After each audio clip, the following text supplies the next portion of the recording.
तालुक्यातील सिरसंगी इथं गोठणदेव पर्यटन क्षेत्रासाठी भव्य प्रवेशद्वार उभारणी माजी आमदार राजेश पाटील यांच्या हस्ते उद्घाटन सोहळा उत्साहात कैलासवासी शंकर साटपे यांच्या स्मरणार्थ सुपुत्र मारुती साटपे यांचा प्रेरणादायी उपक्रम।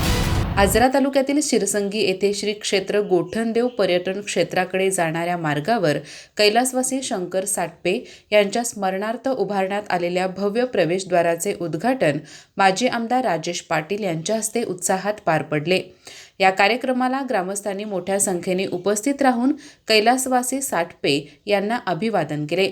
यावेळी बोलताना माजी आमदार राजेश पाटील यांनी कैलासवासी शंकर साटपे यांच्या कार्याचा गौरव करताना ते स्वर्गीय नरसिंगराव पाटील यांचे विश्वासू सहकारी म्हणून अनेक वर्षे निष्ठेने कार्यरत होते असे सांगितले। समाजकार्य, प्रामाणिकपणा आणि पक्षनिष्ठा यामुळे त्यांनी सर्वांच्या मनात वेगळे स्थान निर्माण केले होते।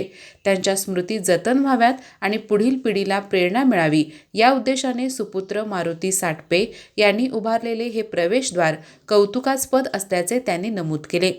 श्री क्षेत्र गोठणदेव हे परिसरातील श्रद्धास्थान तसेच पर्यटनदृष्ट्या महत्त्वाचे ठिकाण असून या प्रवेशद्वारामुळे परिसराच्या सौंदर्यात भर पडली आहे। यामुळे गावाच्या विकासाला नवी ओळख मिळेल अशी भावना उपस्थित ग्रामस्थांनी व्यक्त केली।